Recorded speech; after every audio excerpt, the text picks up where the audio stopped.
Why do you say that, Father? You aren't afraid, are you? No, but I respect some of the superstitions of others. Often they are founded in fact.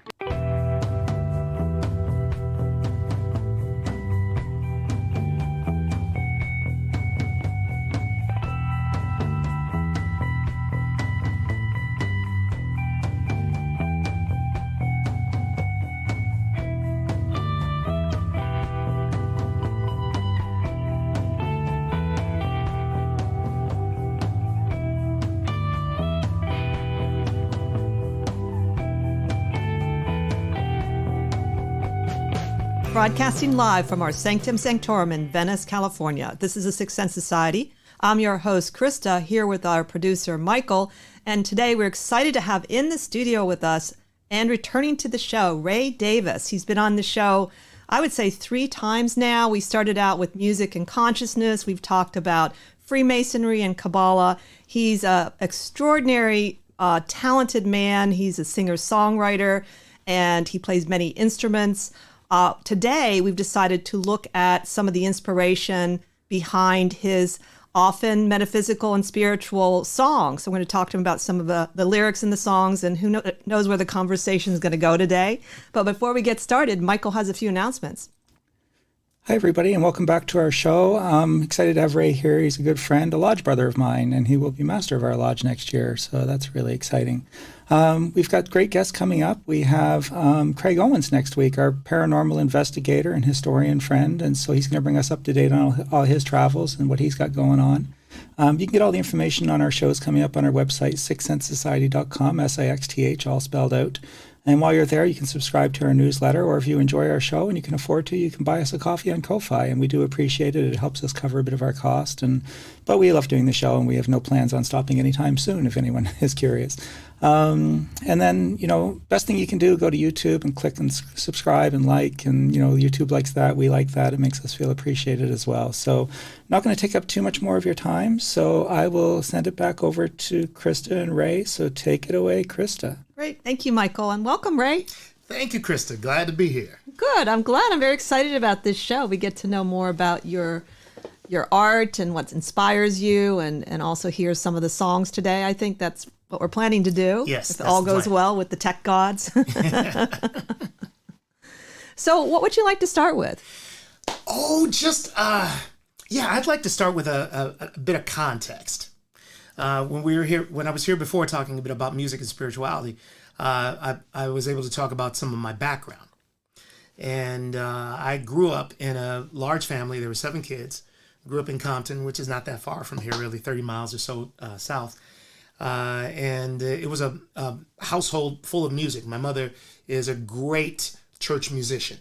Great musician, period. But most of her work has been in churches, playing piano, playing organ, singing. And she's wonderful. So we heard a lot of music coming up. So I was naturally interested in music, naturally interested in exploring and working on things. I started taking piano lessons, and then a little bit later singing in a boys' choir in our church, and then I picked up trumpet when I was about 11. And so I've been active and interested in music all along. But one of the things, probably the most important thing that happened in my music background, was at age 15 when I decided to start writing songs. And I decided to start writing songs because I had a crush on an older girl, and somebody had broken her heart, and I told her I was going to write a song to cheer her up. Aww. It was on a Friday, and I'd never written a song before in my life. That's a good reason, though. Yeah. So I got to work the whole week, and I said, okay, what am I going to do? And at the piano and figured out some little tune for her, and I sang it for her, and she was delighted. She thought it was really wonderful. So that was enough to get me going. You can ask any musician who plays in a band. Well, if one of the main reasons for doing it is to attract attention, from someone you're interested in, so to speak. But since then, I've been writing. Always interested in songwriting, and but after a while, and kind of trudging away and not getting the success that I wanted, I really gave myself over to other careers, corporate careers, and I was doing pretty well for about 11 years as a corporate trainer. But there came a point where I felt like life itself was starting to strangle me. You know, I was successful in my career, doing very well, but I was hating what I was doing, and I was really not liking the person who I was becoming. Because the more successful I became in that career, the less music was happening. I got to a point where I just didn't sing anymore. I didn't play anything anymore. I had stopped writing, and it was miserable. Wow. I didn't know that about you. You Yeah. seem to be the kind of person that has always been in music to me. And I was talking to Michael that not only are you talented as a musician, but you have that extra ability to be a really good ambassador to music. Like, I find being around you, you're very open to other people's creativity in a very non-egotistical way. And I find that's very unusual from my point of view. It takes someone that's really, truly cares about people. And it's not like, I know you have a healthy ego because you perform, but I really find that you're a good, which it's just a different skill, that you have both, that you're the musician, you're the writer, but you're also the kind of person that brings people in to express, you know, whatever they need to express, and you really seem happy about that. I love it. It's true. I absolutely love it. When people are musical in whatever capacity they're able to be, and their heart is in it. They, you know, I'm enjoy watching it, and I want to see more of it. And that's I think a manifestation of the kind of spiritual work I've been doing. Yes. You know, Yes. and because there's plenty of good for everybody as far as I'm concerned. And I have no interest in nor right to try to restrict the good. It's only good for me, you know, when I'm here, let the light shine on me. No, you know, let's get music going for all kinds of people. But yeah, there was a time when I wasn't expressing music. I felt it. People don't know this, but I'm always hearing music. There's always something playing in my mind. And truth be told, it's more than one thing. There are layers. There's something that's loudest, and there's something that's secondly loudest, and third, and little ideas that are just always running. So that was still going. And perhaps that's one of the things that contributed to my despair. Right. You know, because I'm hearing all this music, and if I just paid a little attention to it, ideas would come rushing through, and I couldn't do anything with them. So from time to time, I would jot an idea down on paper. And when I started giving myself more and more to that, I started feeling a bit more and more miserable, and life conspired to get me out of that gig. Well, I'm happy for you that happened. It seems like a really good path for you overall, you know, from what I can tell, knowing you. So did you have anyone that particularly influenced your songwriting? Were there any musicians or writers? Because I know some people also are inspired by poetry. I know Jim Morrison read poetry. Yeah. For me, there are a few important influences. Aaron Copland was one. Yeah, the compositions of Aaron Copland just drove me wild. You know, I at one point in college, and this is back in the day before the internet, of course, and before MP3s and that type of thing, where you actually had to go someplace and manipulate some devices if you wanted to hear music. And in our music library, I would go, it was a requirement to listen to certain pieces or a certain amount of music, you know, for my major. And when I was finished with the assignment, I would often pull up Aaron Copland's Appalachian Spring. And I would just have these massive headphones on and just kvelling. I was in joy, man. I was just loving. Especially the part when it got to the tune Simple Gifts. 'Tis a gift to be simple, 'tis a gift to be free, 'tis a gift to come down where we ought to be. Yeah. But Aaron Copland's music, mainly because I found such interesting angles in his harmonic approach. Wonderful angles, and I use that often in my own writing. Another important influence for me was James Taylor. I'm a big James Taylor fan from way back. Yeah, love James Taylor's music. I don't know all of his songs. It's not about that. It's just his approach to songwriting and the way he builds easy to understand melodies and easy to sing melodies. I really, really appreciate that. But his lyrics, I've always enjoyed the lyrics. Was Stevie Wonder is another influence.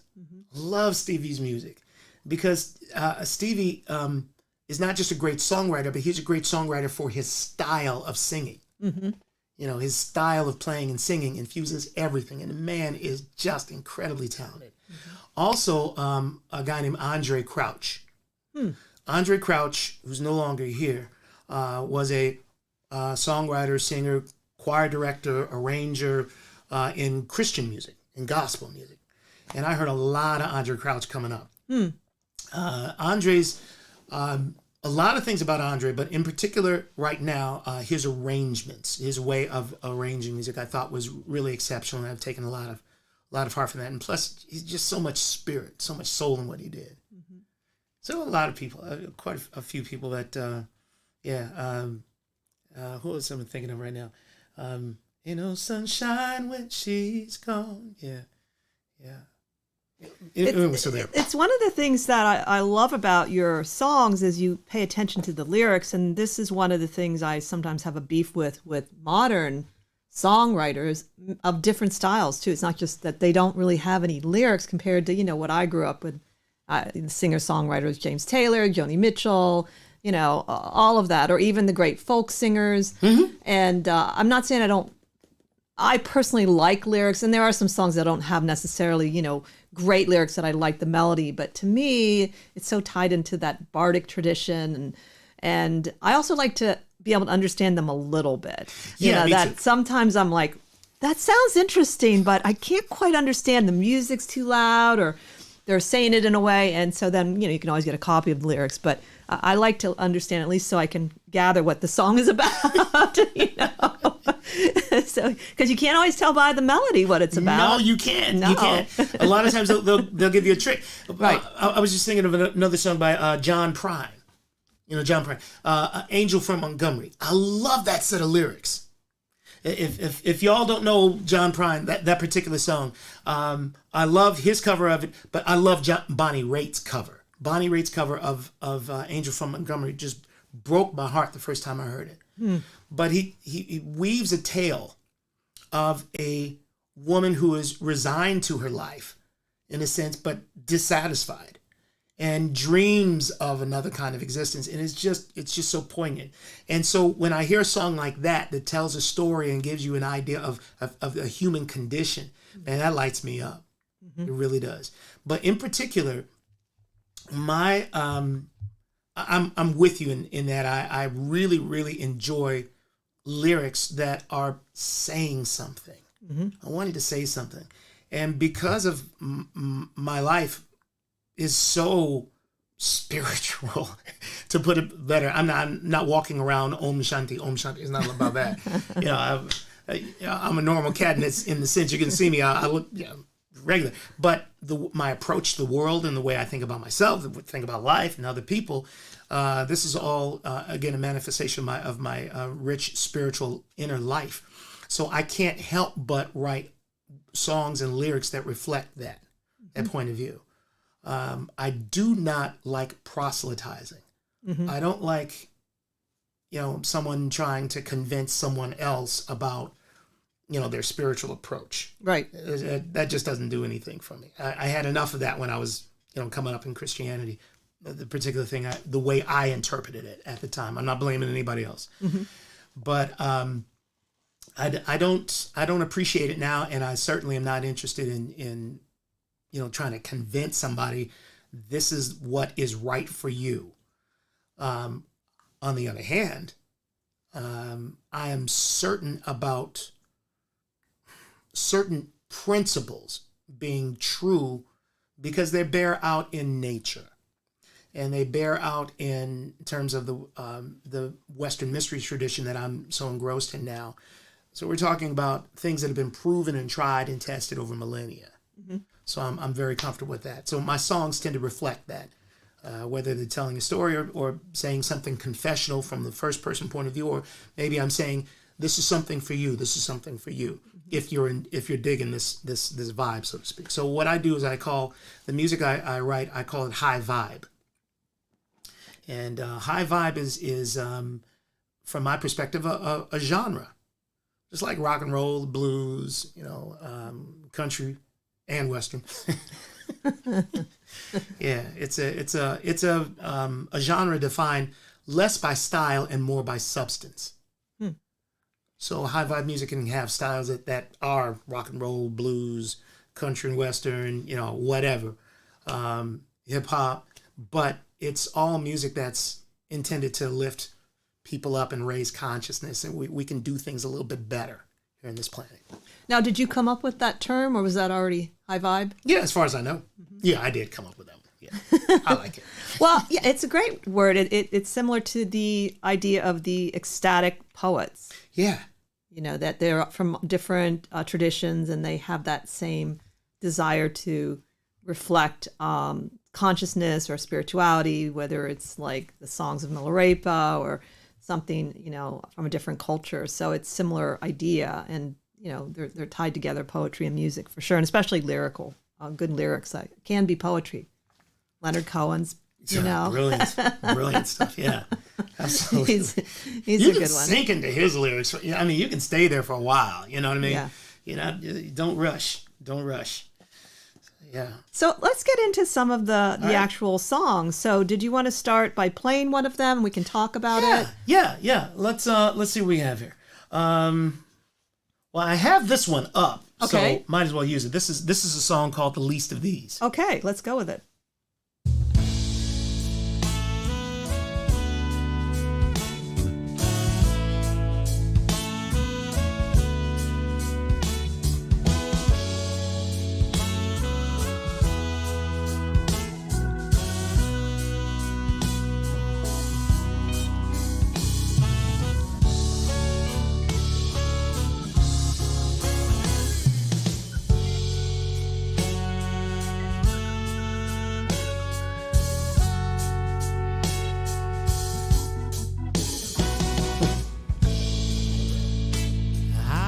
Something on my mind, and it's high time for my confession.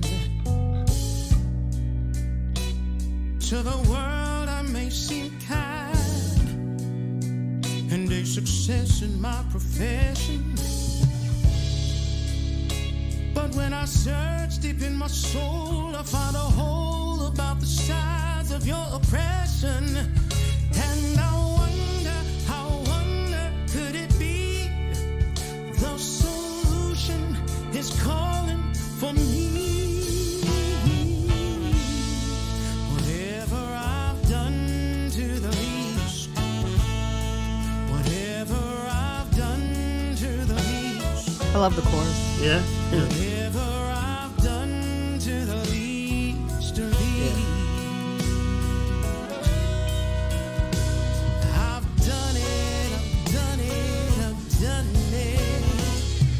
To me.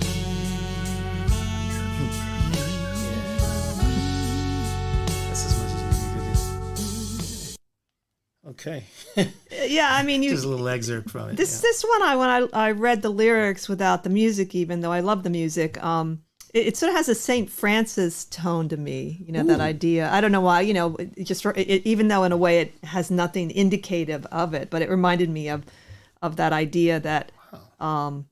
Who knows why? Everything creative is very subjective and how you experience it, and I do love that idea of reflecting on how we're interconnected, but you do it in such a personal way. It's your own experience you can feel. It's not something you're trying to win me over. Yeah. This is most definitely my own experience. As a matter of fact, this song came out of meditation. I was meditating at one point, and this came really early in the pandemic when we were having so much of the social injustice, unrest, and I heard that chorus, whatever I've done to the least, that came out very clearly, and so I had to get out of meditation and start working on it, and it was a challenging set of lyrics because of that. I wanted it to come from a personal point of view without being preachy. And this song is based on the teachings of Yeshua, where he tells the parable of the king who says to, without going into too deep with the parable, but he says, when you've done good for those who are unfortunate, to the least of these, you've done that good for me. Mm-hmm. And so I took it as if I've been in any way, if I've been unloving towards anyone, it's actually coming back towards me. Mm-hmm. And by unloving, it's not just openly aggressive or assertive. It's the attitudes I hold in my heart about people. Mm-hmm. If I'm observant, I can notice a little twinge of anger, frustration, disdain when I come across certain people mm-hmm. or certain situations. I'll give a perfect example. There are certain politicians, man, just to mention their name, it can get under my skin if I'm not alert to it. Mm-hmm. Because, so for me, if I'm going to consider the idea of the song, my disdain for that politician isn't really hurting them. It's not getting to them. No.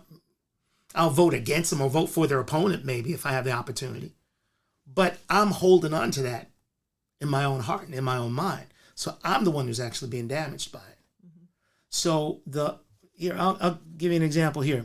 In verse 2, it says, maybe I can see the signs and maybe I don't want to name it. Maybe I've believed some lies, but it breaks my heart to claim it. And maybe I've been socialized to minimize the pain you feel, then just reframe it. So I'm wondering now, can I be a solution somehow? So this is, a point of view of a person who's starting to take a self-assessment and say, and I'm kind of giving a little hint here.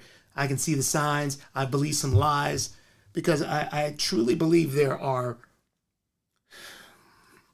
large numbers of people here in the United States, especially, who have just been hoodwinked, just been bamboozled.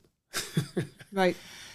Starting to believe some stuff that is not helpful to them or to anyone else, and certainly to society in general.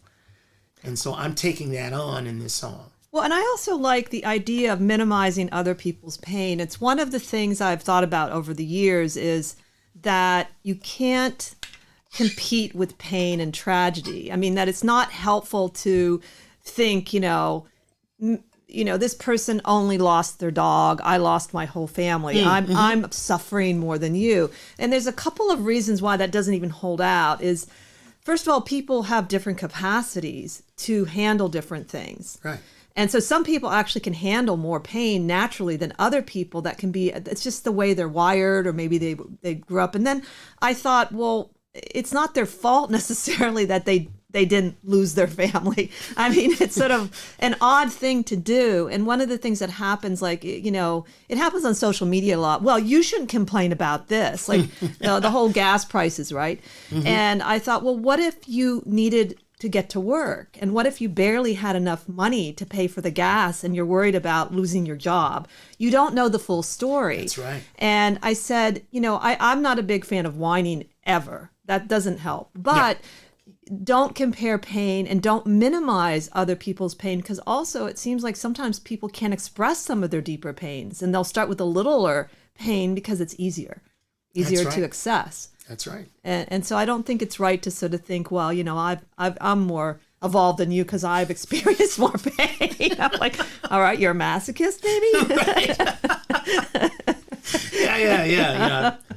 So, I mean, for that matter, I'm more evolved because I stubbed my toe earlier this morning, and you didn't. Come on, that doesn't make any sense.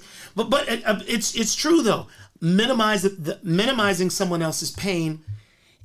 Oh my goodness, that is such a disservice. It's a disservice. But again, that which I'm inflicting on someone else has its origins in me, and it's going to eat away sooner or later. Mm. And another example is people acting out of anger. I don't necessarily know, I'm not going to sit around and be a punching bag. Mm-hmm. Yeah. But at the same time, I might be, hold back my own judgment a bit if I consider the times I've acted out in anger, you know, and not knowing the full story. That person may be going through something really serious at this moment, and they just don't have the wherewithal to express it in any other way, but to act out in aggression. That's really true. When I worked at the bookstore, Poetry Bookstore, I was a clerk there for a while, and I got really good with angry customers. And so they'd always call me and say, "Chris, there's an angry customer." I said, "Okay, I'll come over." There was a woman, and she was so angry, I didn't even know what she wanted. And so I looked at her and I said, "Look, hey," I said, "I want to help you, but you're just so angry." I said, "What's wrong?" I just said that, and she said, "My best friend died today." And I said, "Oh my God." I said, "Go ahead and be angry." I said, "I just knew there was something really strange." And I just was the only one to ask her, "Well, what's going on?" You know? And it, that doesn't always work, but I have had a couple times where it actually has happened that the person did have a reason and they calmed down. It was someone, they didn't have the wherewithal to say, "I'm in pain." They were still in the midst of it. And it really stuck with me. I said, "Well, I'm glad I asked that. I didn't know what else to do." It's like, okay, I'll just say what's wrong. And so, again, that doesn't mean, like you said, you have to be a punching bag. Right. And also one of the things, too, I think it's important that we work with our capacity, that if in this moment of time, I can only handle certain personalities, and that it's okay if I can't, and if I can remove myself from them, that's okay, too. Yep. Absolutely true. Sometimes the best thing to do is to step out of the situation, get out of the arena, or at the very least say nothing. Yeah. Sometimes the best solution. So that's one of the things about this particular song that I'm very happy with. I'm very happy with how the lyrics came out. This one, yeah. I also like that the two lines, "I just can't take it no more, blaming somebody else for my life, and ooh, yeah, okay, that one's a good one." Oh, again, looking out at the world, I can see a reflection of attitudes and positions that I have had. So it just looks like so many people, and I'm going to speak specifically the United States of America, because this is manifesting other places as well, but I'm really acquainted with what's going on here. So many people seem to be just constantly saying, "It's those guys, it's them, it's their fault. Fix that, change that." Like changing that is somehow going to, changing the other person is somehow going to fix whatever is ailing me. It's not the case. It's never the case that someone else is making me feel a particular way. I'm accepting the prompt. I'm going with the button that's pushed. I'm letting that button stay there. And the circuitry is in, so I'm letting it. I'm participating in my own despair, in a sense. So I'm again taking that on for myself in this song. I can't take it no more. Blaming somebody else for my life. And the next line. "Now I'm ready to start. I'll change my mind, change my heart." And it takes both. I've got to change the way I think about things. I've got to change the way I feel about things, and submit to the idea of love. And this is a personal choice of mine, and I think it's beneficial, overall.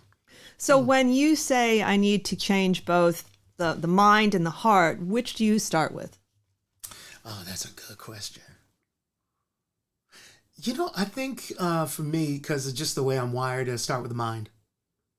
I tend to start with what I'm thinking about. I tend to start with where I'm placing my energy. That's how I tend to approach things from somewhat an intellectual point of view. I want to learn about the thing. I love, it's funny, I'm a musician. I love music, but I want to be enveloped around music that also makes sense.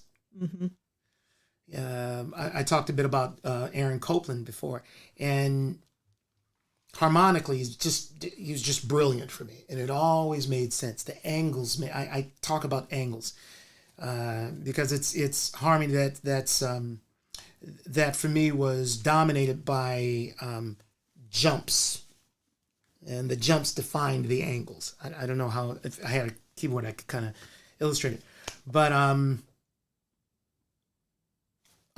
bo-da-da, Ba-da-da, ba-ba-ba-bum. Now that, of course, is speaking the melody of a piece called Fanfare for the Common Man by Aaron Copland. But it's an example. Ba-da-da. Those are big leaps. Ba-da-da, beep-bum-bum-bum. And he built harmonies around those that also took nice big leaps. And those made so much sense to me that it told me why I'm feeling the way I am. Mm-hmm. And I love having that interaction. Why am I feeling this way? Why am I in joy? Why am I in despair? I can see it. I can understand it intellectually. And so it's the complete package for me. I really like that idea. And I was thinking about when I was younger, some of the music I would listen to as a young woman, although I would say was still quite good, some of the messages were very tragic. And a certain amount of tragedy is okay. But then I thought, I was a little too drawn to the tragic love, Patsy Cline. And even though she's got a great voice, I'm like, that sort of shaped my thinking, I think, a little bit. But on the other hand, perhaps I already had that in me. And that I had to work out, that idea of sort of the romantic, tragic love story. And when I go back and listen to it, I have a different relationship. I enjoy it, but I don't get that, feeling. And I'm kind of glad now. It's funny. Okay, I'll give. Yeah, I have an example like that. A similar example. There's a James Taylor song that came out on the JT album, and I believe it's called Another Gray Morning. Yeah, it's called Another Gray Morning. Gorgeous song. And man, when I was a teenager, I'd listen to that song and everything about it was absolutely right. But it's a tragic song about a woman who's married to a man. She wakes up in the morning and she's just depressed. It's a song about her depression and how she looks at the sun. So it's just another gray morning. But man, I was so attracted to that song. Mm-hmm. Some of it had to do with the arrangement. They used conga drums instead of a drum set. And that beautiful acoustic guitar that James always plays. And a soft, very understated, perfectly placed bass by, K, it starts with a K, last name. It'll come to me. But it's just a beautiful, beautiful song. When I feel as though my love is sinking down, sun doesn't want to shine, and when it seems like she won't face another day, she's frozen. Life is unkind. She's frozen in time. So he's looking at his wife and he's seeing what's going on here. That's what the guy said. But now when I go back to that song, it doesn't have the same appeal for me emotionally or even mentally as it does. Because I understand the plight as much as I can without experiencing it myself. Right. The plight of those who are living with depression. But at the same time, that's not my life. Mm-hmm. And it's just a different approach now. Right. Yeah. Right. So I also want to talk about the song "Compassion" because that one really stuck in my head. I love how you talk about you personify fear, and I remember when you first sang it, really stuck in my head. Oh, I love that song. Good. Let's hear a little bit of it.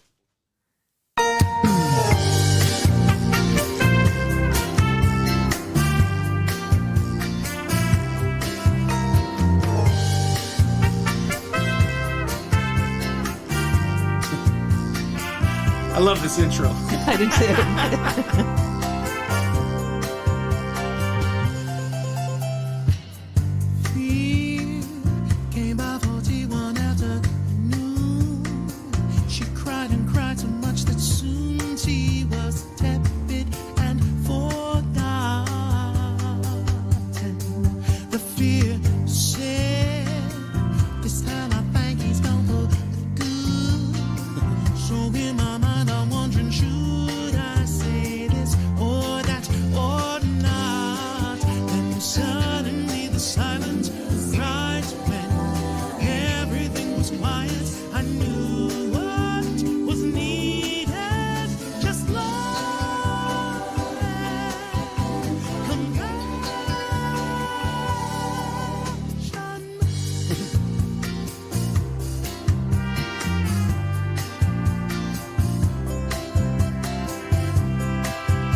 harpsichord. I love that line. He mumbled before confessing he was totally besotted. The fear more, he's only toying with my heart. So now I'm wondering how to start to unstop a mind that's clouded. Then in the silence, right when everything was quiet, I knew what was needed. Just love and compassion. Fear binding Do you want to hear more? We'll talk about it now. Let's have a little. Yes. I don't know why. I could just see fear coming by for tea one afternoon. There's something so contradictory but wonderful about that idea. You think of fear as like this dark, creepy thing, and then it's coming by for tea. That sounds, and it really stuck in my head as being quite original, and I really like it a lot. Oh, cool. I'm glad that worked. Again, this was I loved working on these lyrics. It's funny. I get an idea of something and just following it too. So the idea of personifying fear, that was a major breakthrough for the song. Mm-hmm. If I could, to personify fear, and it was so cool. I just love these lyrics. Actually, it says, I love this. Fear came by for tea one afternoon. She cried and cried so much that soon tea was tepid and forgotten. Yes. Oh man, I just love that because I can see them having a conversation, right? Yes. And the tea's just sitting there, getting cold, while she's just bawling because she's lost this guy, But the idea behind the song is that, there's sort of a stereotypical male thing of when somebody says I'm having a problem with this, that a guy's going to automatically try and solve the problem. Right. And the more helpful thing to do is to really just sit back, listen, and keep in mind the best of this person. They're going through an experience, but they're not the experience they're going through. Mm-hmm. Whatever it is. So can I keep in mind the highest expression of this person and speak to that? If they're asking for any advice, if they're asking for help, instead of simply commiserating with them or trying to fix the problem logically. I totally agree. When I was in my late 20s, I did something called co-counseling. And in co-counseling, what you would do is only listen to people attentively, whatever they wanted to talk to and whatever way they wanted to express things. And there's some things about the co-counseling community that's a little wacky, but this process was unbelievably helpful. And one of the things, when you have someone that's just present with you for, and they're trained to do this without even reacting, you start to express emotions really deeply. And my favorite was laughter. You never really realize that with laughing, even that is restricted. Because if you laugh too loudly and too wildly in public, you're seen as crazy. Gosh, that's true. I had some of the best laughing sessions where I was like rolling on the ground, and that's all they would do. They didn't interrupt. You would have a time segment and you took turns. And when you're both trained and you both know that's why you're there, you can start to release, but also even just feel more. You can learn to feel whatever you need to feel. And I always appreciated. It was very hard, very, very hard. And I even had wasn't really a boyfriend, but a guy that we were sort of tangled up with these reactive states that we were we both wanted to work on it. Yeah. And so it was very painful. And I think it really helped me, though, to learn to feel more and also to learn to listen to people, like you said, when they're crying or laughing or mad, and just not reacting and letting them at least somewhat go through their process. Though I have found sometimes with some clients, I have one client, I'd let that happen with the anger. She went on for probably at least an hour. Well, there you go. And then there had to be a limit. So I was like, okay, I'm glad she's having a release, but now it's time to, so I just gently remind her, okay, would you like to do some cards now? But I like that with the song, and I think the personification is what really captured it for me. In the song. Check this one. The second verse, like this one, the second verse. Fear picked up on the second ring. He mumbled before confessing he was totally besotted. Besotted. When do you ever get to use the word besotted? Never. I was so happy this would fit. So he mumbled before confessing he was totally besotted. The fear moaned, he's only toying with my heart. So now I'm wondering how to start to and stop a mind that's clotted. I'm laughing because I'm remembering I wanted to have a rhyme there. I really had to have a rhyme. So I was restricted and clotted. Besotted and clotted. Yeah. I like that fear picked up on the second ring. That's very specific. So why was it the second ring? Just came to you? That was it? Yeah. Because he's not waiting by the phone necessarily, but he's rushing to it. Right. So that again kind of caught my attention. Like fear picked up on the second. So that's sort of a memorable line for me personally, And then I also like the bridge, the next bridge, fear, binding fear. Fear no longer speaks through me. It's love right now and here. That cleanly colors all I see. Oh, that should say clearly, but I like it as cleanly too. Yeah. It should say clearly colors. Yeah. That's a typo, y'all. That works too. It does. Really I kind of liked it. Yeah. But it clearly colors all I see. Yeah. I see you now. I see true now. All is well. But let's talk a little about like fear and spirituality, as that this is a complicated topic. Yeah. And Thich Nhat Hanh has a whole book on it. He does tend to do that, though. He'll have anger, fear. It's like, and some of it's repetitive because it's Thich Nhat Hanh. He's written how many books? Right. But it's interesting, to talk about because I think there's different ideas of what's healthy fear, what isn't healthy fear. So what are your views of fear? Like everything, there are, well, to coin a phrase, two sides to every coin. Sorry, y'all. It's all right. What I mean by that is there are uses and misuses for everything. And this is kind of a Kabbalistic approach.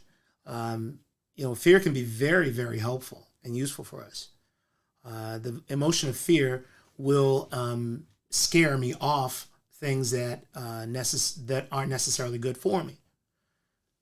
On the other hand, and this one's a big one, in living in this time, there are so many things that are more stabilized in our experience.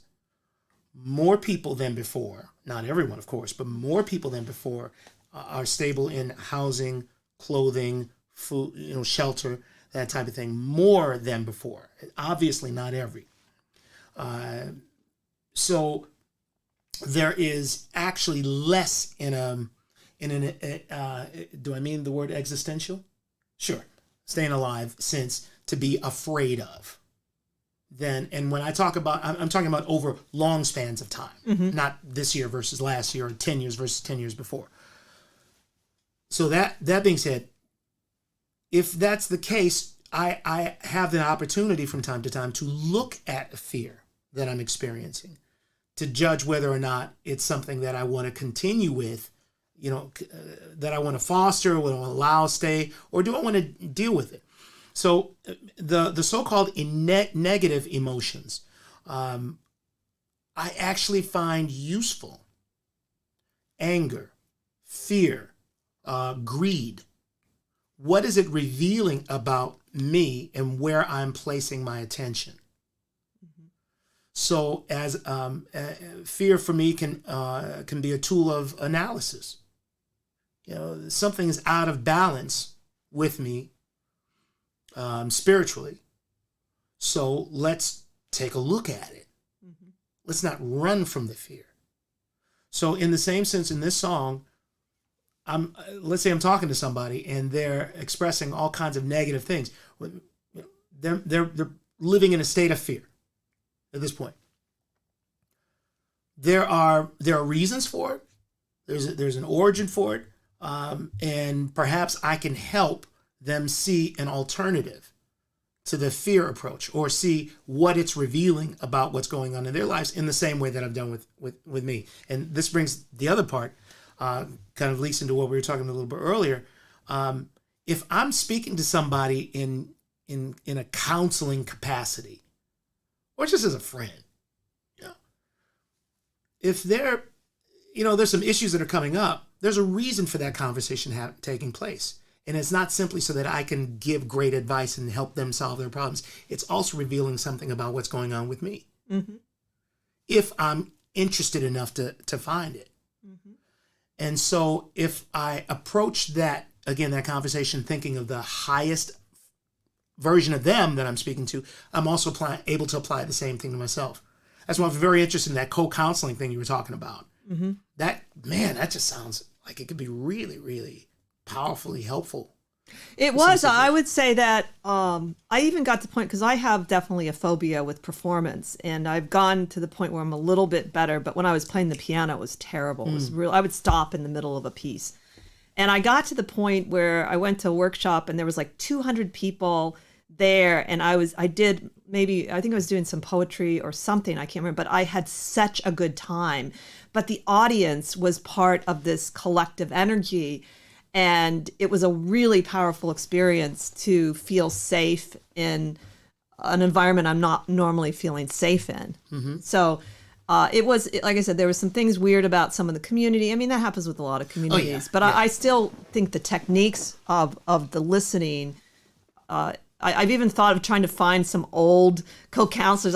There was two men that were really, really important to me. One was Marty, and he was a blind man who had lost his sight when he was older. Oh, wow. He was such a compassionate, wonderful person. He helped me a lot just with the co-counseling. Then I had another friend. It was a young man, and he was my co-counseling partner a lot. And that's all we did. That was like, also there was kind of like boundaries about not getting involved with each other, though of course some people did, but in general that was the rule, and because it affects things, right? Yeah, it does. So with both those men I didn't. They were so helpful, because I had so much emotion and turbulence, and I had so much to work through in my 20s, and I really feel grateful I had that experience. But yeah, I think it's that technique is very important, and now that we have social media, we need places for listening even more. Yeah.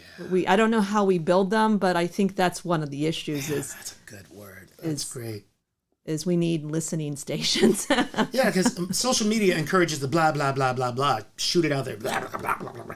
And encourages it because you get instant response, and people are just shooting right back. And you end up just... Man, it's like there's so much ridiculous conversation going on. I know. And we're just ridiculous. I know. It's really ridiculous.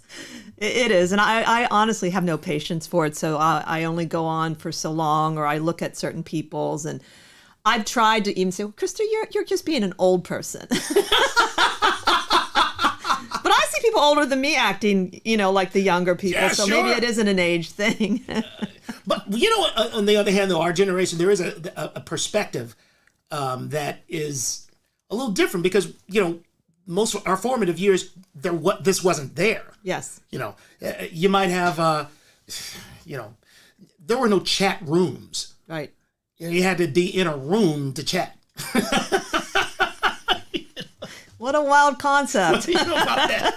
People actually had to get together in order to exchange information. Of course, there were telephone calls, but those, that was a one-on-one affair.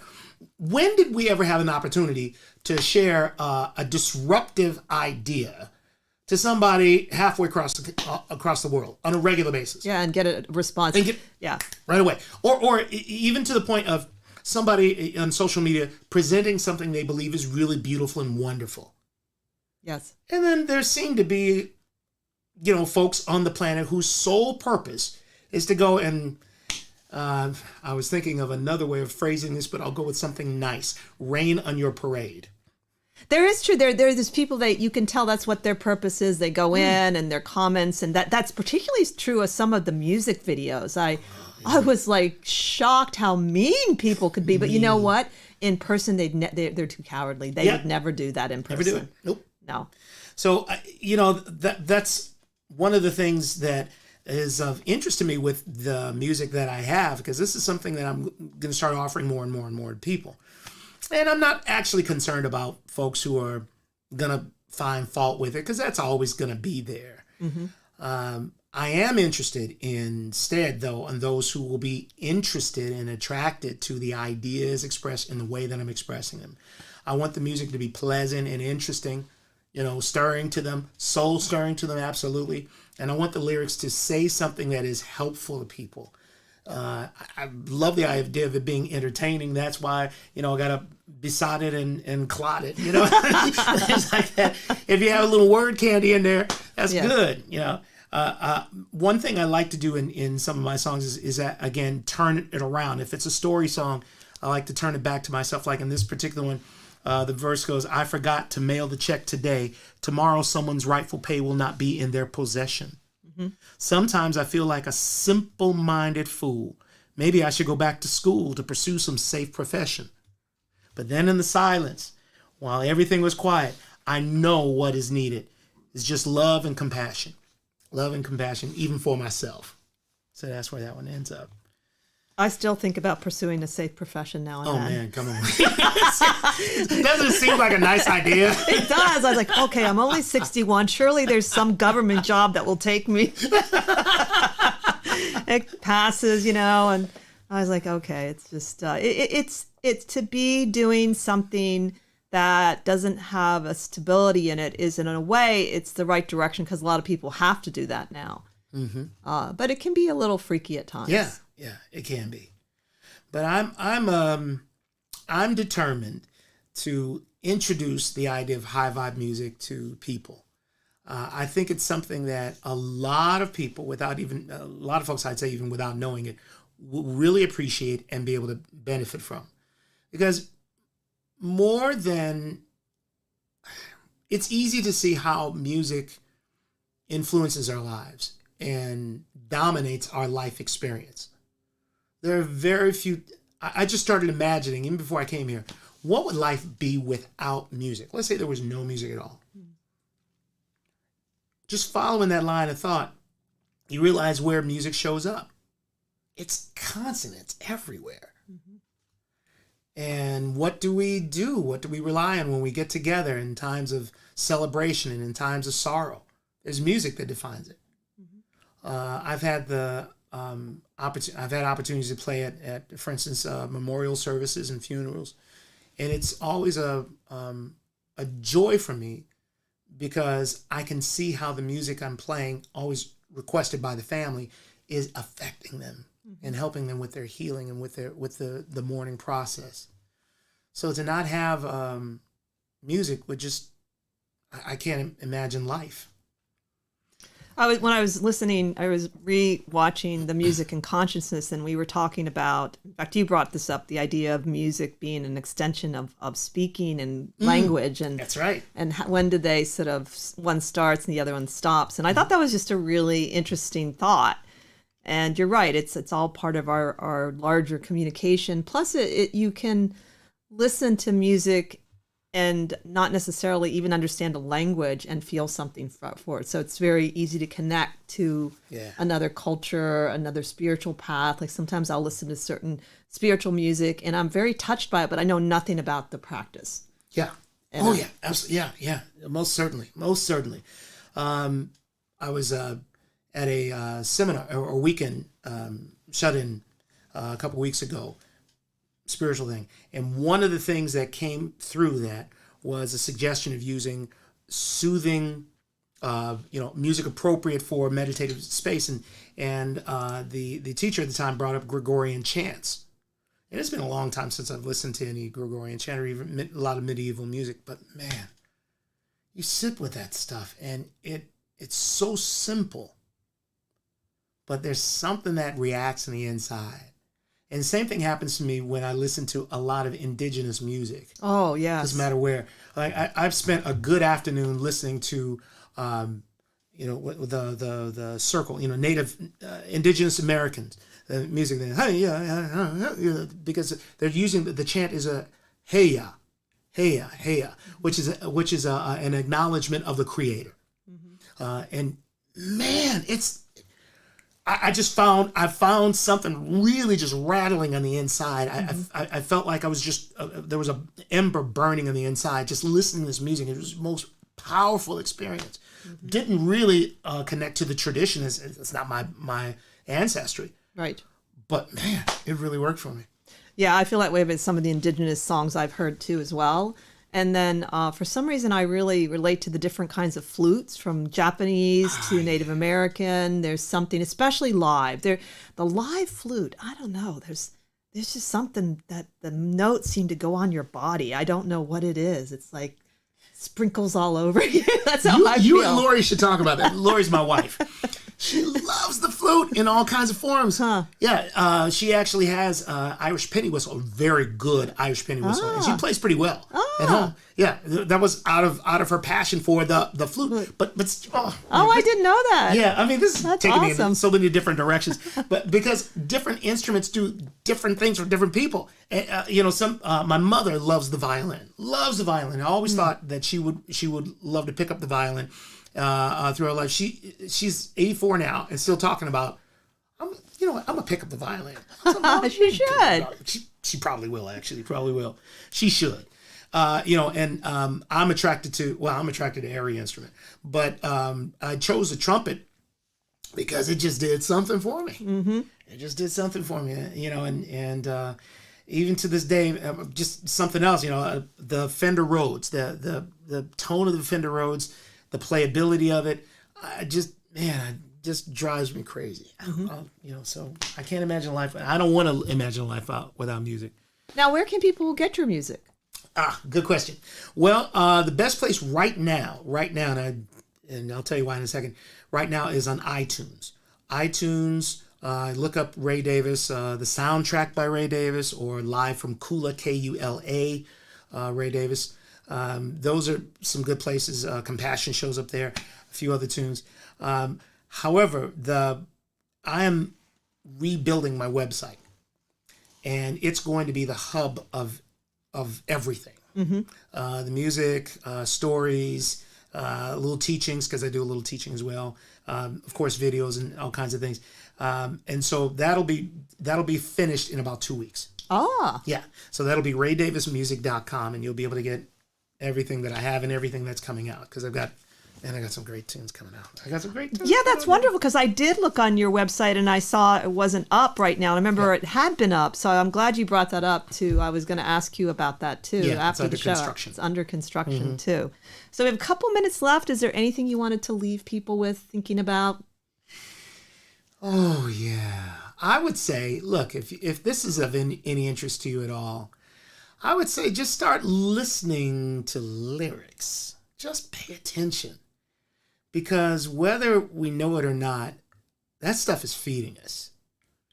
And it doesn't take very long to alter a perception of reality with when we listen to things over and over again. It starts to alter the reality. And is it altering that reality in a way that I am in favor of or not? I'm a big believer in taking responsibility for what I'm bringing in through my senses. So I'm not going to just sit on a set of lyrics that I don't agree with. Mm-hmm. I mean, I can be entertained by all kinds of things, but I ain't going to hang around very long. That makes sense, because, sometimes, too, you want to be open to something new. Oh, yeah. And it's really the repetitiveness of something that will build the thought forms and the ideas. Mm-hmm. Because I listen to I can hear all kinds of stuff and enjoy it. Yes. As a one time. Same thing as food. I'll eat a cupcake every once in a while, but it ain't going to be my breakfast, lunch, and dinner every day. Well, thank you so much for winding down. No, thanks for coming back. That was really a lot of fun. It's my joy. I'm glad to be here. Thank you for having me. Of course. And thank you all for listening. Join us next time as we continue to explore the esoteric and the obscure together. Have a wonderful week and listen to music.